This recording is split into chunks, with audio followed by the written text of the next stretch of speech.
Dobar dan svima i dobrodošli u novu epizodu Kratke povijesti. U današnjoj epizodi brzo, kratko, ali efikasno proći ćemo kroz povijest srednjovjekovne Bosne. Pratit ćemo povijest Bosne od kada je bila Hrvatska kneževina pa sve do njezina pada pod Osmanlije. Možemo započeti. Za početak pričat ćemo o počecima bosanske države. Prvotnu je Bosnu činilo područje oko rijeke Bosne, prema kojoj je država i dobila ime. Stanovnici srednjovjekovne Bosne imaju zajedničko podrijeklo s Hrvatima, no povijesni je razvoj tekao drugačije i u Bosni se razvio osebujan politički, vjerski i kulturni život. Gorska područja Bosne obiljuju vodom i pašnjacima, a planine rudama, ugljenom i solju. Spisi bizanskog cara Konstantina VII. Porfirogeneta svjedoče o državnoj organizaciji na području Bosne već sredinom 10. stoljeća. Bosna je tada priznavala vlast hrvatskih kraljeva, a sredinom 12. stoljeća ugarsko-hrvatskih kraljeva. Kroz Bosnu prolazi najkraći put koji Podunavlje povezuje sa Sredozemljem, a kada su dalmatinski gradovi počeli snažnije trgovati s Podunavljem, značenje Bosne se povećalo. U doba bana Kulina, Bosna je s Dubrovčanima sklopila ugovor o slobodnoj trgovini. Tada se razvijaju i feudalni odnosi. U redu. Znači, pričamo o samim počecima bosanske države. Kao što smo već i u uvodu rekli, Bosna je na početku prvo bila jedna od Sklavinija, a onda je postala jedna od hrvatskih kneževina. Na ovoj slici možete vidjeti Bosnu kao kneževinu u vrijeme našeg kneza Trpimira. Na ovoj slici je također ban Kulina, koji je bio vrlo važan i utjecajan ban koji je živio u 12. i 13. stoljeću. Znači za vrijeme Arpadovića. Također na ovoj slici već polako možete vidjeti kako Bosna u 11. stoljeću, znači to je 1000. godina otprilike, zapravo započinje postojati sve samostalnija i samostalnija. U redu. No, jedna od stvari koja je bila drugačija u Bosni od one koja je bila u Hrvatskoj je bila njihova crkva bosanska. Sad ćemo čuti nešto više o njoj. Bosna se zarano uključila u europsku trgovinu, a s trgovinom su stizali i različiti kulturni i vjerski utjecaji. U Bosnu su iz južne Francuske preko jadranskih luka stigla dualistička vjerovanja. Drugi put dualizam bio je iz Bugarske, gdje se razvila bogumilska sljedba. Međusobni utjecaj tih sljedbi stvorili su zasebno dualističko vjerovanje nazvano crkvom bosanskom. Pripadnici crkve bosanske sebe su nazivali krstjanima. Na čelu crkve bio je djed. Djedu crkve bosanske pripadalo je iznimno mjesto u društvenom životu i političkim poslovima Bosne. Djed je svojim autoritetom redovito posredovao u sporovima vlastele i kralja, te sudjelovao na zborovima velikaša i u raspravama o stanju u bosanskoj državi. Bio je glavni svjedok koji je potvrđivao vladarske povelje. Viši dostojnici crkve bosanske, zapravo propovjednici, zvali su se gosti. Nisu dugo boravili na jednom mjestu, nego su, poput apostola, propovjedajući putovali od jedne do druge kršćanske zajednice. U selima su živjeli niži crkveni dostojanstvenici, zvani starci. Kršćani su naučavali da postoje dva svijeta, materijalni i duhovni svijet. Sve materijalno stvorio je Sotona, a duhovno je poteklo od Isusa. Materijalno su prezirali, bili su blijedi i mršavi od silnog posta. Jednostavno su se odijevali i nisu težili bogatstvu. Nisu gradili crkve, nisu imali samostane, niti su uzimali crkvenu desetinu. Propovjedali su na narodnom jeziku. Kršćanska se sljedba širila Bosnom, a s razvojem trgovine njezin se utjecaj proširio i na Slavoniju i Srijem. Katolička crkva mnogo puta pokušala iskorijeniti dualističko vjerovanje u Bosni. Prvu misiju pokrštavanja bosanskih kršćana vodili su Dominikanci. Počeli su graditi biskupsko središte u Bosni, no zbog surovih je postupaka njihova misija propala. Stanovnici Bosne pobunili su se, te je sjedište bosanskog biskupa premješteno sredinom 13. stoljeća u Đakovo. Drugu misiju vodili su Franjevci, koji su se zadržali u Bosni i mnogo naučili za njezin kulturni, gospodarski i politički razvoj. Na ovoj slici imate primjer jednog kamena koji čak i ima svoje ime, to je stečak. Na njemu, kao što možete vidjeti, ispričavam se, imamo križeve i zapravo njega se smatra možda čak i nekim nadgrobnim spomenikom, ali nismo sigurni. U redu, idemo dalje na neovisnu bosansku državu. Znači, do sad smo pričali da je Bosna bila prvo Sklavinija, onda je bila jedna od hrvatskih kneževina i sada polako već postaje neovisna bosanska država. Za uspostave neovisne bosanske države zaslužan je Stjepan II. Kotromanić.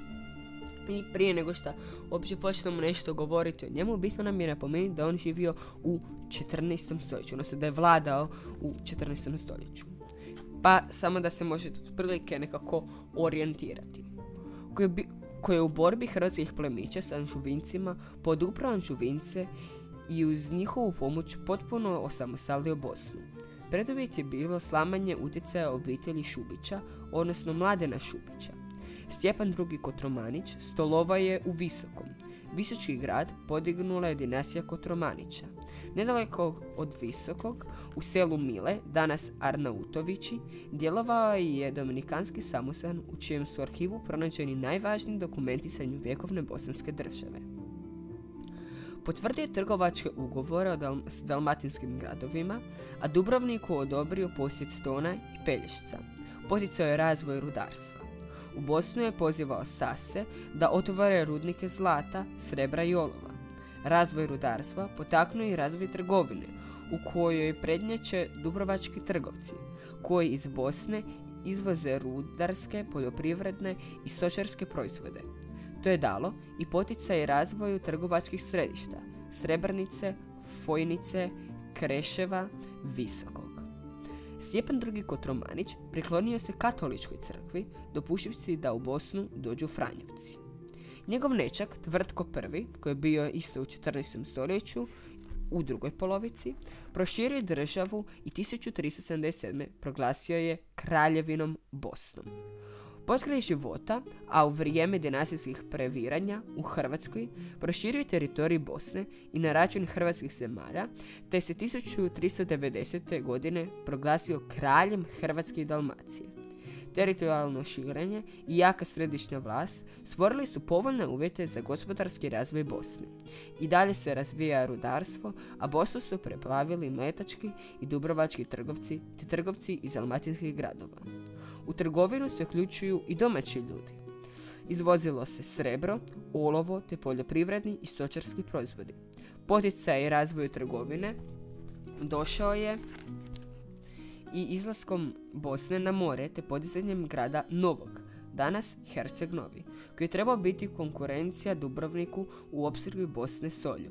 Razvoj trgovine i rudarstva bio je i veliki izvor kraljevskih prihoda. Počeo se kovati novac s imenom Tvrtka I. Nakon Tvrtkove smrti vladao je Stjepan Dabiša, koji je priznao vazalni odnos prema Žigmundu Luksemburškom. Morao je vratiti sva područja koje je Tvrtko zaposjeo u Hrvatskoj i Dalmaciji, te se odreći titule kralja Hrvatske i Dalmacije. Na ovoj slici imamo bosanskog, najvažnijeg zapravo, prema meni, bosanskog kralja, to je Stjepan II. Kotromanić, koji je uspio ujediniti, odnosno koji je uspio osamostaliti Bosnu od Hrvatske. Na ovoj slici imamo Bosnu u 13. i prvoj polovici 14. stoljeća, znači za vrijeme Stjepana II. Kao što možete vidjeti. Danas vrh Bosna je grad Sarajevo, o tom smo već bili pričali, ako se ne varam, u prošlom videu. I zanimljivo je vidjeti kako je zapravo i Hum, što je prije bilo Zahumlje i Travunija, su pale pod Bosnu. Također imamo i jajce koje će nam kasnije biti puno važnije. U redu. Na ovoj slici imamo Bosnu u doba tvrtka prvog Kotromanića, o kojem smo sad bili pričali, koji je bio jedan od također vrlo važnih kraljeva.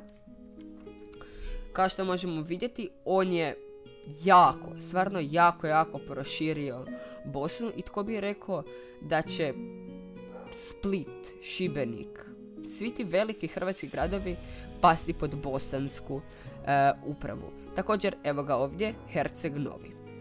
I sada ćemo malo više reći nešto o bosanskim velikaškim obiteljima. Nestankom jake središnje vlasti početkom 15. stoljeća ojačala je nekolicina velikaških rodova, među kojima su se isticali Hrvatinčići, gospodari sjeverno-zapadne Bosne, odnosno donji krajevi. A donji krajevi, evo ga, to nam je tu, Jajce, Ključ. Tu su bili Hrvatinčići, također možete ih i ovdje čak vidjeti, Hrvoje Vukčić, o kojem ćemo malo kasnije pričati. Vidjet ćete što je on sve također zauzeo. Pavao Radinović, Podrinje i Trebinje i Kosače, vladari jugoistočne Bosne, odnosno Huma. Velikaši su međusobno ratovali, ali i nastavljali sukobe s kraljem Žigmundom. Hrvoje Vukčić Hrvatinčić je u savezu s Osmanlijama 1415. godine pobjedio Žigmunda. To je bio prvi prodor Osmanlija do Hrvatske. Otad Žigmund više nije imao utjecaja u Bosni. Sukobi velikaša u Bosni nastavili su se do sredine 15. stoljeća, a kraljevska je vlast u Bosni se više slabila. Da bi pokazao svoju samostalnost u odnosu prema bosanskom kralju, bosanski velikaš Stjepan Vukčić Kosača 1448. uzeo titulu Hercega. Zemlje kojima je gospodario nazvane su Hercegovina. I tu zapravo danas dolazi i naziv Hercegovina, koji označava dio Bosne u kojem su vladali. Na ovoj karti, kao što sam već bio rekao, možete vidjeti zemlje kojima je vladao Hrvoje Vukčić Hrvatinčić, znači Jajce, Ključ, odnosno donji krajevi. Također imamo i zemlje kojima je vladao Pavao Radinović, evo ga, makar ovdje je napisano Pavle Radenović, ali mislim da je to samo zašto se u Bosni kaže Radenović, a mi kažemo Radinović, ali u redu. Ovdje imamo Hrvoja Vukčića Hrvatinčića, a na desnoj slici imamo Stjepana Vukčića Kosaču. I za kraj još nam je ostalo nešto malo više reći o padu Bosne pod osmansku vlast. Još su od tvrtkova doba Osmanlije ugrožavale Bosnu. Poslije njegove smrti, zbog nesloge velikaša, nije se mogao organizirati veći otpor. Posljednji bosanski kraljevi neuspješno su tražili pomoć zapadnoeuropskih zemalja. Samo je Papa Pio II shvatio opasnost koja je prijetila od prodora Osmanlija, te je pokušao ujediniti zapadnoeuropske zemlje u ratu protiv njih, ali nije uspio. Zato je nastojao ojačati Bosnu i njezina vladara Stjepana Tomaševića. Papin je izaslanik 1461. okrunio novoga kralja. Taj čin je bio znak potpore Bosni, ali njime se ništa nije moglo promijeniti. Sultan Mehmed Osvajač došao je 1463. godine do Bosne. Osvojio je za samo nekoliko dana jer nije naišao ni na kakav jači otpor, a kralj Stjepan Tomašević je pogubljen. Hercegovinu su Osmanlije osvojile 1482. Franjevci su 1463. od sultana Mehmeda Osvajača dobili povelju Ahdmanu, kojom im je dopuštena duhovna služba. Bili su jedini katolički dušobrižnici koji su ostali u Bosni i imali su golemu ulogu u očuvanju katoličanstva na tom području. U redu. I još nam je ostalo samo kratko prokomentirati tko su osobe na slikama. Ovdje imamo papu Pija II.